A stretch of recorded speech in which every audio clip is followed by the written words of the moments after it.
जलमंडल में आगे बात करते हैं पार्ट नंबर 3 के बारे में कि जलमंडल है। तो जलमंडल में आगे तीसरा जो पार्ट है उसके बारे में बात करें तो सबसे पहले हमने पढ़ा था महासागरीय उच्चावच, उसके बाद लवणता और तीसरी महासागरीय धाराएं।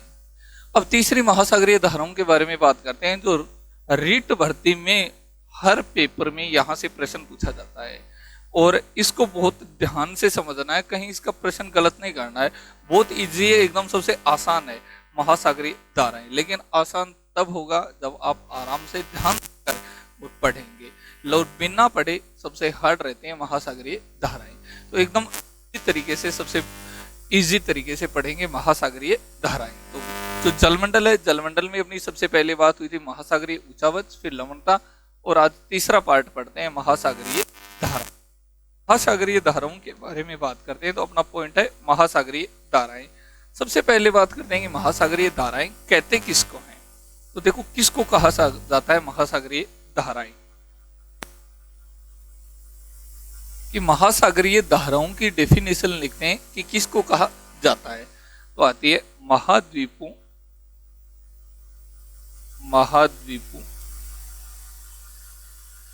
के समान महाद्वीपों के समान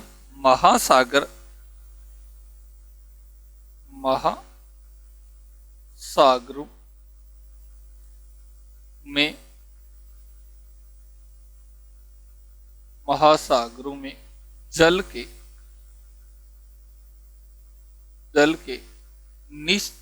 जल की निश्चित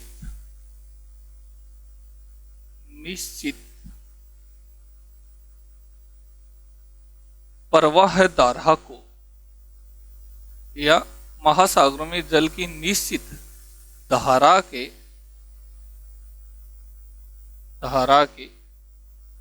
प्रवाह को महासागरीय जलधारा कहा जाता है। कि महासागरीय जलधारा किसे कहा जाता है? महाद्वीपों के समान महासागरों में होता है, उसी प्रकार से महासागरों में जल की जो निश्चित धारा एक प्रवाहित होती है उसे क्या कहा जाता है? महासागरीय धारा के नाम से जाना जाता है। जैसे हम देखते हैं कि किस प्रकार से कहा जाता है। जैसे लेते हैं कि ग्लोब है, यहां पर भूमध्य रेखा है, ये 0 डिग्री रेखा या भूमध्य रेखा। अब यहां से अगर जल की धारा इस प्रकार से रहती है कि जल की धारा है वो निश्चित धारा का प्रवाह इस प्रकार से चलता रहता है, उसे क्या बोल दिया जाता है? महासागरीय धाराओं के नाम से जाना जाता है। तो इस प्रकार से जो महासागर है उन महासागरों में जो जल की धारा है उसको किस नाम से जाना जाता है? उसे कहा जाता है महासागरीय धाराएं। तो महाद्वीपों के समान महासागरों में जल के निश्चित धारा के प्रवाह को किस नाम से जाना जाता है? महासागर। यहाँ पर महासागरीय धाराओं के नाम से जाना जाता है। नेक्स्ट इसमें हम अगला पॉइंट लेते हैं कि महासागरीय धाराओं को महासागरीय धाराओं या धाराओं महासागरीय धारा की उत्पत्ति के लिए उत्तरदायी कारक। देखो मित्रों कि महासागरीय धारा है, इसकी उत्पत्ति के लिए उत्तरदायी कारक कौन कौन से हैं, कौन से कारक इसके लिए उत्तरदायी हैं। लेकिन इनमें प्रश्न क्या पूछ लिया जाता है कि सर्वाधिक उत्तरदायी कारक। तो अगर सर्वाधिक उत्तरदायी कारक पूछा जाता है तो सर्वाधिक उत्तरदायी कारक कौन सा आएगा? पृथ्वी का घूर्णन। जो पृथ्वी का घूर्णन है वो इसके लिए सर्वाधिक उत्तरदायी कारक होता है। तो पृथ्वी का घूर्णन किस प्रकार इसके लिए सर्वाधिक उत्तरदायी होता है उसके बारे में अगर बात करते हैं तो सबसे पहला जो कारक है वो पढ़ते हैं पृथ्वी का घूर्णन। पृथ्वी का घूर्णन। सबसे ज्यादा इसको प्रभावित करने वाला कारक है कौन सा है? पृथ्वी का घूर्णन। जो पृथ्वी का घूर्णन है वो इसको किस प्रकार से प्रभावित करता है, किस प्रकार से इसके लिए उत्तरदायी है कि पृथ्वी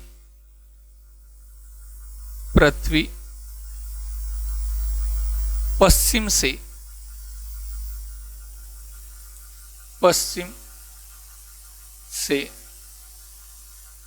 पूर्व की ओर गति करती है।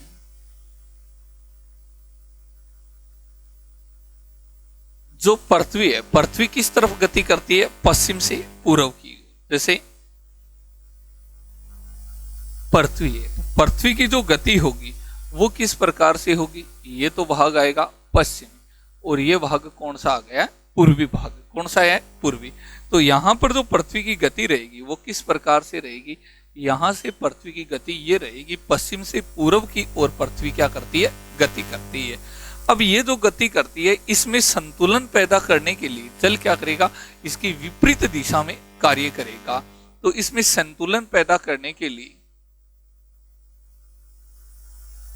इसमें संतुलन पैदा करने के लिए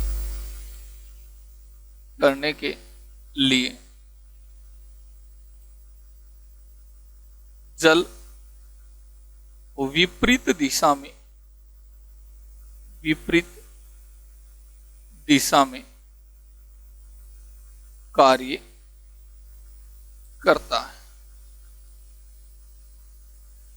अब इसमें संतुलन पैदा करने के लिए जल क्या करेगा? विपरीत दिशा में कार्य करेगा। तो विपरीत दिशा में जब जल कार्य करेगा तो यहां पर ये तो गति कर रही है पृथ्वी तो पश्चिम से पूर्व की ओर, और जो यहां पर जल है वो किस तरफ आएगा? पूर्व से पश्चिम की ओर। ये आ गया पूर्व से पश्चिम की ओर। इस प्रकार से जो पृथ्वी का घूर्णन है वो महासागरीय धारा है, इनकी उत्पत्ति के लिए उनको प्रभावित करने वाला कारक है। जो कि यहाँ पर पृथ्वी है, पृथ्वी पश्चिम से पूर्व की ओर गति करती है या अपने अक्ष पर घूर्णन करती है। या पृथ्वी के बारे में क्या लिख सकते हैं कि पृथ्वी है वो पश्चिम से पूर्व की ओर अक्ष पर, अपने अक्ष पर घूर्णन करती है।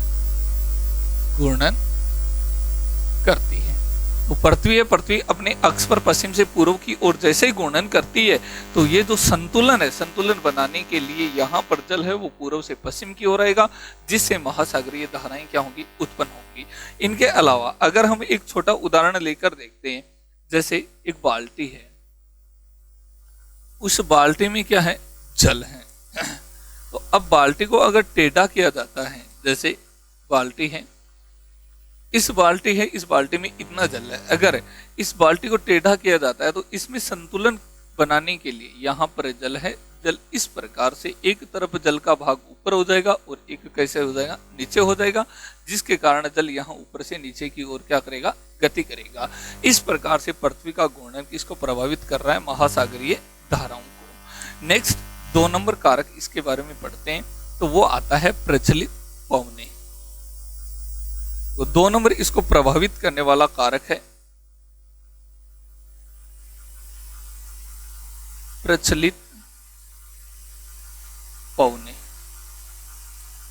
इनमें सबसे ज्यादा इंपॉर्टेंट या सबसे ज्यादा प्रभावित करने वाला कारक है वो तो कौन सा आएगा? पृथ्वी का घूर्णन। उसके बाद में कि प्रचलित पवने हैं। प्रचलित पवने कौन सी पवने होती हैं? वे पवने जो वर्ष भर एक ही दिशा में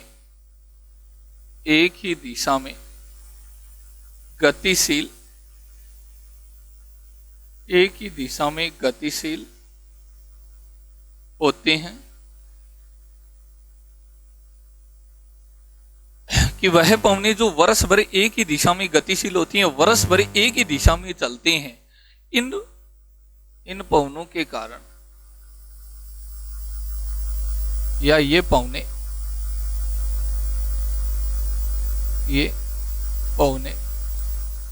महासागर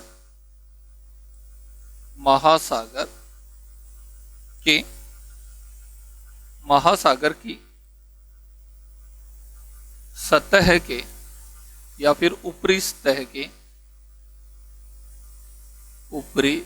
सतह पर घर्षण करके महासागरीय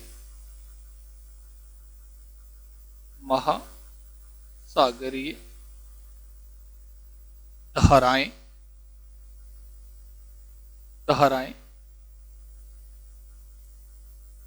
उत्पन्न करती।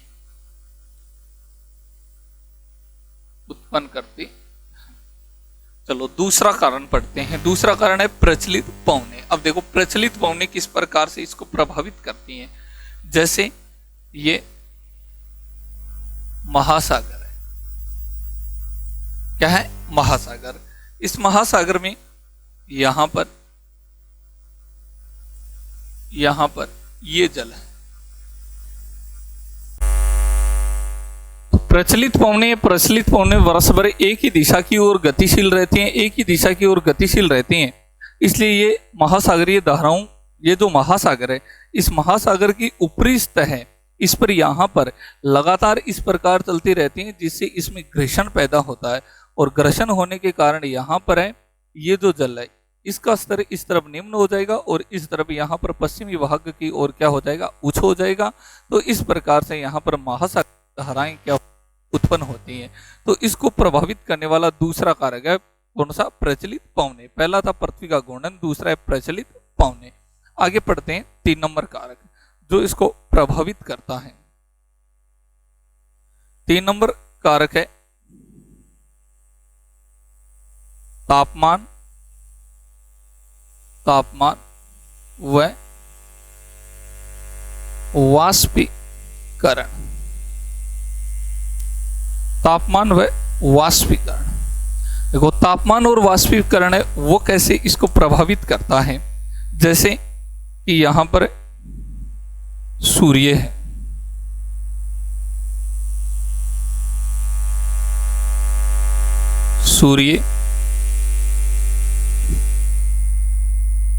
नीचे यहां पर महासागर आता है,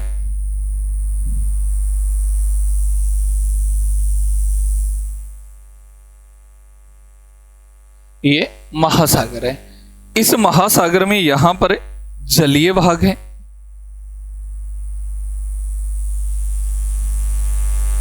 ये यहां पर जलीय भाग है।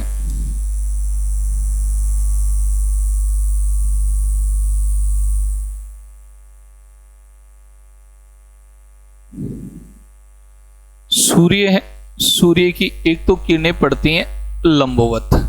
तो अब यहां पर जो सूर्य होगा, सूर्य की किरणें कैसे गिरती हैं? लंबवत गिरती हैं। तो जहां पर सूर्य की किरणें लंबवत गिरेंगी वहां का तापमान क्या हो जाएगा? अधिक हो जाएगा। कि यहां पर जो सूर्य है उस सूर्य की किरणें इस प्रकार से यहां पर सीधी आती हैं। यहां पर तो सूर्य की किरणें कैसी आएंगी? सीधी, मतलब लंबवत आएंगी। इस प्रकार से यहां पर है, यहां पर सूर्य की किरणें कैसी रहेंगी? तिरछी। ये यहां पर सूर्य की किरणें कैसी रही? तिरछी रही। तो इसमें क्या होगा कि जहां पर सूर्य की किरणें सीधी गिर रही हैं वहां का तापमान अधिक होगा। तापमान अधिक, यहां का तापमान क्या हो जाएगा? अधिक हो जाएगा। जहां का तापमान अधिक होगा तो वहां पर वाष्पीकरण भी क्या होगा? अधिक होगा। तो यहां पर वाष्पीकरण, और वाष्पीकरण भी कैसा हो जाएगा? अधिक हो जाएगा। अब जहां पर सूर्य की किरणें लंबवत गिर रही हैं वहां का तापमान अधिक हो गया और वाष्पीकरण भी क्या हो गया? अधिक हो गया। इस तरफ यहां पर सूर्य की किरणें तिरछी गिर रही हैं वहां का तापमान तो क्या हो जाएगा? कम। और जहां का तापमान कम होता है वहां का वाष्पीकरण भी क्या होगा? कम होगा। ये हो जाएगा पूर्वी भाग में। सेम ही स्थिति यहां पर पश्चिमी भाग में रहेगी कि यहां का तापमान क्या हो गया, कम, और जहां का तापमान कम है वहां का वाष्पीकरण है वो भी कैसा होगा, कम होगा। अब जो महासागर है, इस महासागर में ऐसी स्थिति बन गई है कि यहां पर सूर्य की किरणें जिस भाग में लंबवत गिर रही है वहां का तापमान अधिक हो गया, टेम्परेचर अधिक हुआ, वहां का वाष्पीकरण भी क्या हो गया, अधिक हो गया। और इस तरफ दोनों भाग है, दोनों भागों का तापमान भी कम है और वाष्पीकरण भी क्या है, कम है। अब तापमान और वाष्पीकरण जहां पर कम होता है तो यहां पर ऐसी स्थिति बन जाएगी इस महासागर की कि वहां पर जलीय भाग यहां से ये वाष्प बनकर क्या हो गया, जल उड़ गया। तो यहां पर ऐसी स्थिति बन गई इस प्रकार की कि बीच का जो भाग है वो तो कैसा हो गया, नीचा हो गया, और दोनों तरफ जो जल है वो यहां पर क्या आ गया, अधिक आ गया। ये यहां पर जल आ गया अधिक, और यहां पर जो भाग है वो महासागर का कैसा हो गया, निम्न भाग हो गया। अब महासागर में ऐसी स्थिति बनी है तो यहां पर जल अधिक, जल क्या हुआ है, अधिक, और इस तरफ जल क्या हुआ है, कम। जल क्या हो गया, कम, सॉरी, जल यहां भी क्या हो गया, अधिक। और यहां पर जो जल की मात्रा है वो जल क्या हो गया, कम। अब यहां पर जब जल की मात्रा कम हो गई है तो जल अधिक से यहां से उच्च भाग से निम्न भाग की ओर गति करेगा, और गति करेगा तो यहां पर इस प्रकार से महासागरीय धाराओं का निर्माण होगा। जो जल है, जल यहां पूर्व से पश्चिम की ओर गतिशील होगा, और यहां पश्चिम है, इस पश्चिमी भाग से पूर्व की ओर क्या होगा, गतिशील होगा। इस प्रकार से यहां पर महासागरीय धाराएं चलनी प्रारंभ हो जाएंगी, जो कि इस महासागरीय धाराओं को प्रभावित करने वाला प्रमुख कारक है। जो 3 नंबर कारक आया वो आया महासागरीय धाराएं। जो 3 नंबर कारक है वो महासागरीय धाराओं को प्रभावित करने वाला है, तापमान और वाष्पीकरण। उसके बाद में लास्ट 4 नंबर कारक पढ़ते हैं। पहला पृथ्वी का घूर्णन, दूसरा प्रचलित होने, और तीसरा कौन सा आ गया, तापमान व वाष्पीकरण। इसकी थ्योरी लिखाने की कहीं आवश्यकता नहीं है, ये जैसा है वैसा वैसा सेम ही डायग्राम बनाना है। अब देखो नंबर 4 के बारे में बात करें कि ये तो है नंबर 3, नंबर 4 है जल का अभिसरण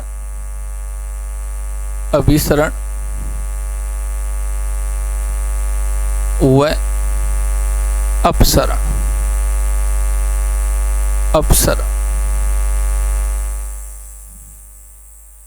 अभिसरण व अपसरण। चौथा कारक जो इसको प्रभावित करता है वो जल का अभिसरण व अपसरण। ये किस प्रकार से प्रभावित कर रहा है, ये यहां पर लेते हैं 4 नंबर पॉइंट कि इसको प्रभावित करने वाला जो चौथा पॉइंट है वो कौन सा आएगा, जल का अभिसरण व अपसरण। यानी अभिसरण किसको कहा जाता है और अपसरण किसको कहा जाता है, तो इसके बारे में बात करते हैं। तो देखो सबसे पहले लेते हैं महासागर। जो महासागर है उसमें जो प्रचलित पवने हैं या जो वर्ष भर जो गतिशील रहने वाली पवने हैं वो पूर्व से पश्चिम दिशा की ओर कैसी होती हैं, गतिशील होती हैं। तो वर्ष भर वो एक ही दिशा की ओर चलते हैं, या फिर इसको दूसरे तरीके से समझते हैं तो पृथ्वी का जो घूर्णन होगा उसकी विपरीत दिशा की ओर जल क्या होगा, गतिशील होगा। जैसे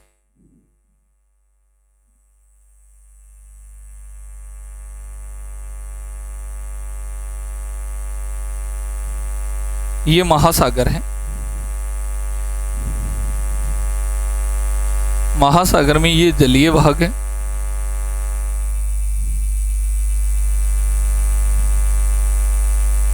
ये जलीय भाग है। यहां पर जो पवने हैं वो पवने किस प्रकार से गति होंगी, क्योंकि पृथ्वी है, पृथ्वी हमेशा पश्चिम से पूर्व की ओर अपने अक्ष पर घूर्णन करती है। जैसे पृथ्वी पश्चिम से पूर्व की ओर घूर्णन करती है तो जल संतुलन बनाने के लिए इसके विपरीत दिशा की ओर गतिशील होगा। विपरीत दिशा की ओर गतिशील होगा तो जल यहाँ पूर्व से पश्चिम की ओर गतिशील हुआ है। अब यहां से लगातार जल इस प्रकार से गतिशील होगा, तो ये जो जलीय भाग है ये यहां से ऊपर की ओर हो जाएगा। अब यहां से ये गतिशील होना प्रारंभ हुआ है, तो धीरे धीरे आते आते यहां पर जल क्या हो गया, ऊपर हो गया। और जब यहां पर ये जो जलीय भाग है ये ऊंचा होगा, तो इसका नाम हो जाएगा जल टिल्ला। यहां पर जल इस प्रकार से आ जाता है, जिसका निर्माण हुआ है, इसे कहा जाता है जल टिल्ला। जल टिल्ला। तो महासागर के कौन से भाग में जल टिल्ले का निर्माण हुआ है? महासागर के ये जो पश्चिमी भाग है, इस पश्चिमी भाग में यहाँ पर जल टिल्ले का निर्माण हुआ है।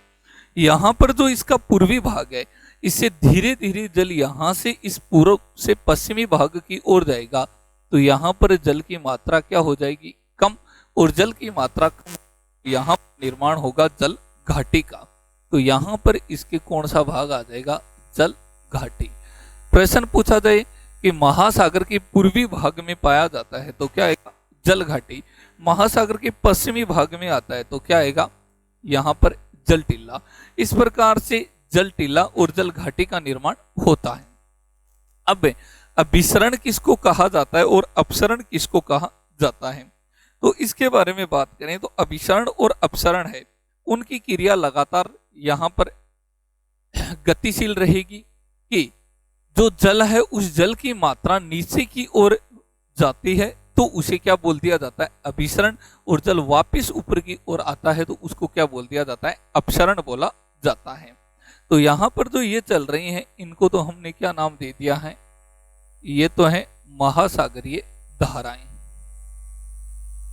ये है महासागरीय धाराएं, महासागरीय धाराएं। अब लगभग ये 300 मीटर की नीचे, ये बात कर रहे हैं लगभग 300 मीटर, 300 मीटर नीचे। 300 मीटर के नीचे जल का घनत्व क्या आ जाता है, अधिक आ जाता है। तो यहां से अब जल है, जल को आगे की ओर बढ़ने के लिए कोई स्थान नहीं मिलेगा, तो ये जल वापस कहां पर जाएगा, नीचे की ओर जाएगा। तो जल यहां से जब ये पूर्व से पश्चिमी भाग में आ गया, आगे यहाँ पर महाद्वीप आ जाता है। महाद्वीप आने के कारण वापिस जल कहाँ पर जाएगा, यहाँ नीचे की ओर जाएगा। और जल का यहाँ नीचे की ओर जाने की जो क्रिया है, उसी को क्या बोला जाता है, अभिसरण के नाम से जाना जाता है। तो ये जो भाग आ गया, ये तो यहाँ पर होता है अभिसरण। अभिसरण, ये हुआ अभिसरण, कि जल का नीचे की ओर गतिशील होना ही क्या कहलाता है, अभिसरण। तो ये इसको प्रभावित करता है। लेकिन ये जल कितनी मीटर की गहराई तक जाएगा, 300 मीटर की गहराई तक जाएगा। 300 मीटर के बाद में ये आगे गहराई में नहीं जा पाएगा। क्यों नहीं जा पाएगा, क्योंकि यहाँ पर जो जल है उस जल का घनत्व क्या आ जाता है, अधिक आता है। तो ये वापिस इस दिशा की ओर गतिशील होगा। तो यहां से जो जल है, जल वापिस से इस तरफ से यहां पश्चिम से पूर्व की ओर गतिशील हुआ है, और गतिशील होकर अब वापिस नीचे से ऊपर की ओर यहां पर आएगा। तो उसे क्या बोल दिया जाता है, अपसरण के नाम से जाना जाता है। तो यहां पर ये जो जल नीचे से वापिस ऊपर की ओर आ रहा है, इसे क्या बोल दिया जाता है, अपसरण कहा जाता है। अपसरण के नाम से जाना जाता है। इस प्रकार से जो जल को प्रभावित करने वाला कारक है, वो कौन सा आता है, जल का अभिसरण और अपसरण। मतलब जल है वो यहाँ नीचे की ओर जा रहा है, फिर से ऊपर की ओर आ रहा है। घाटी का हुआ, यहाँ पर किसका हुआ है, जल टिल्ले का हुआ है। ध्यान रखना कि कोई महाद्वीप है, उसका जो पश्चिमी भाग है उसमें हमेशा क्या पाया जाता है, मरुस्थल पाया जाता है। चाहे वो एशिया हो, अफ्रीका हो, उत्तरी अमेरिका हो, दक्षिणी अमेरिका हो, कोई भी महाद्वीप हो, आपको टोटल महाद्वीप पढ़ाए हैं। मरुस्थल हमेशा महाद्वीप के कौन से भाग में आता है, पश्चिमी भाग में। अब पश्चिमी भाग में मरुस्थल पाए जाने का कारण क्या है, देखो कि यहां पर जैसे ये आ गया है महाद्वीप, ये यहां पर है महाद्वीप। अब यहां से जो जल धाराएं निकल रही हैं, ये यहाँ जल के अंदर से निकल रही हैं, तो यहाँ पर जल ठंडा होगा या गर्म होगा, जल धाराएं कैसी होगी, ठंडी। तो यहाँ पर जो प्रवाहित होने वाली जलधारा है वो कैसी हो गई, ठंडी जलधारा। ठंडी जलधारा, जहां पर ठंडी जलधारा प्रवाहित हो रही है वहां का तापमान क्या होगा, कम। तो यहाँ का जो तापमान है वो तापमान क्या हो गया, कम। तो यहाँ का जो टेम्परेचर है वो कैसा हो गया, कम। अब टेम्परेचर कम हो गया, ठंडी जलधारा यहां से प्रवाहित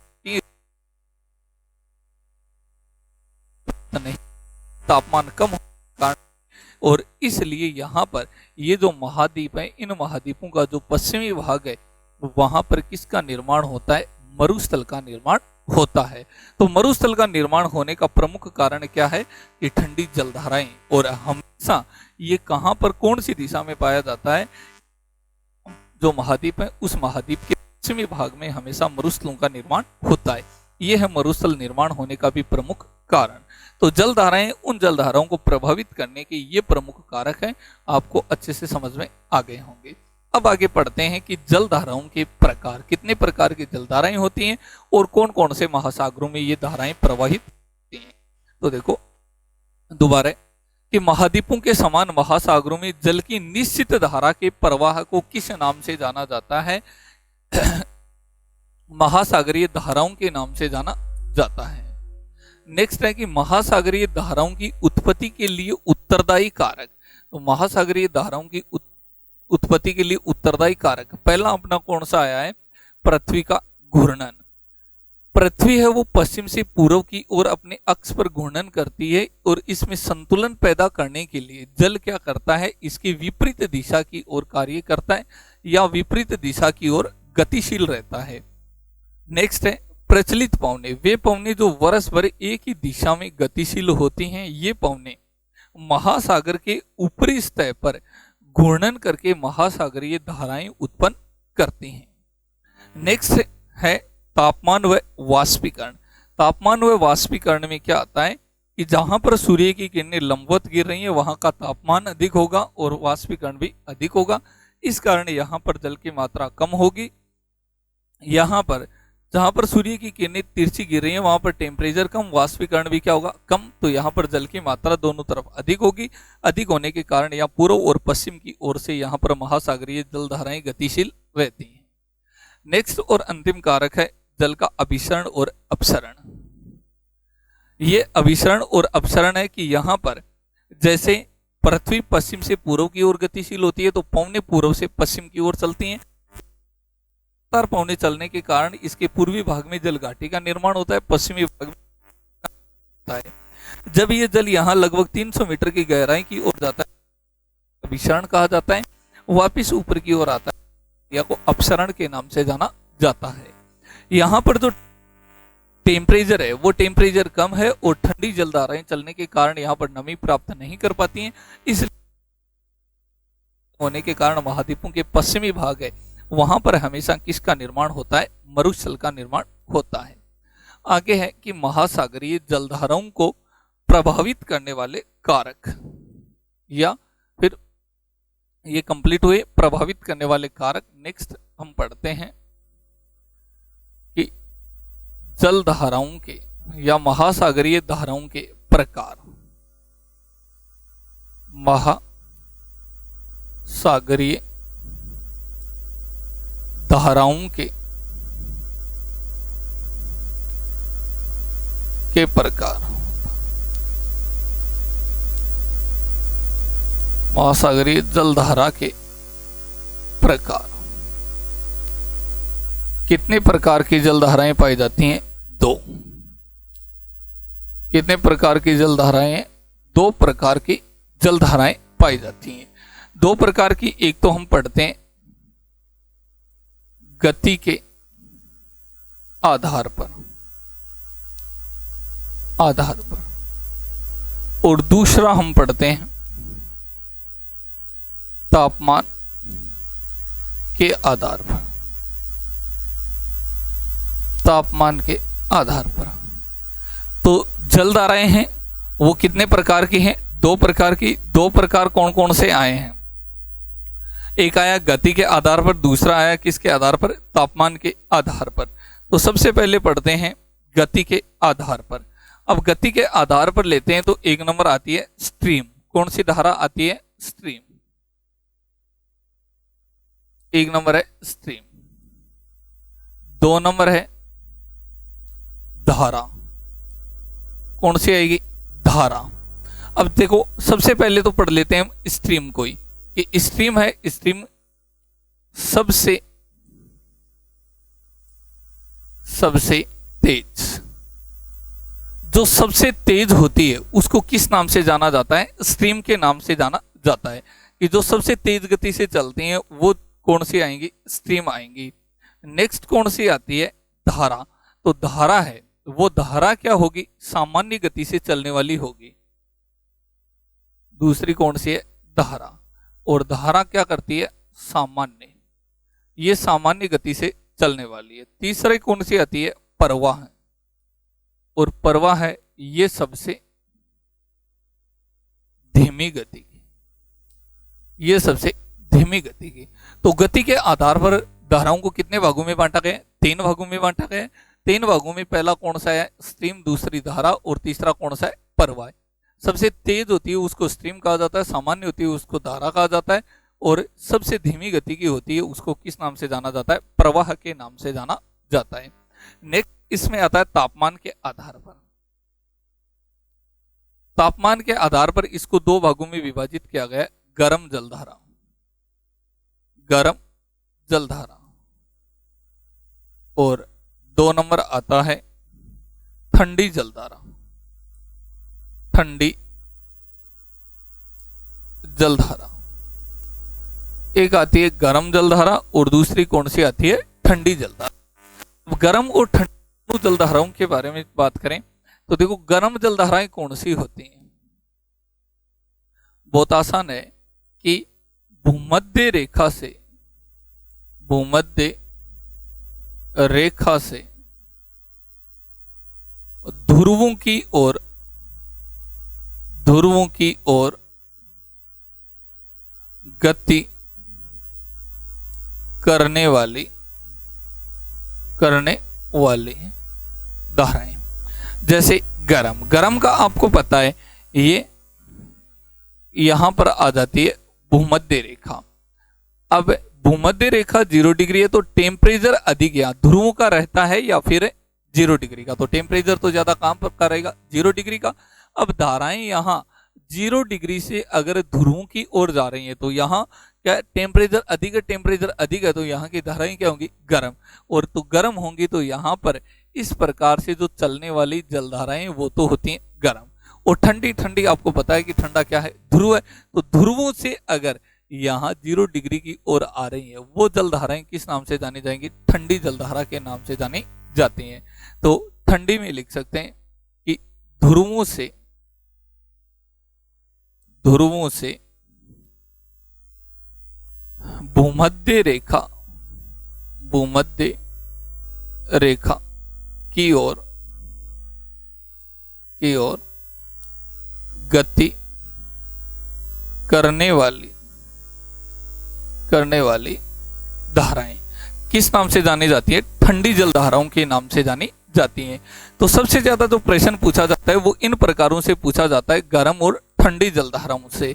और एग्जाम में अक्सर प्रश्न पूछ लिया जाता है, नाम पूछ लिया जाता है, या तो कि ये जलधारा है वो कहाँ पर प्रवाहित होती है, या फिर प्रश्न पूछ लिया जाता है कि निम्न में से ये कौन सी ठंडी जलधारा है या गर्म जलधारा है।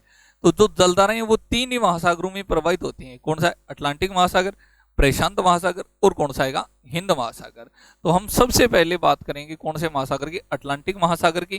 कि अटलांटिक महासागर है, उस अटलांटिक महासागर में चलने वाली जलधाराएं कौन कौन सी यहाँ पर ठंडी जलधाराएं चलती हैं और कौन कौन सी यहाँ पर गर्म जलधाराएं चलती हैं। तो पढ़ते हैं सबसे पहले कौन सा, अटलांटिक महासागर।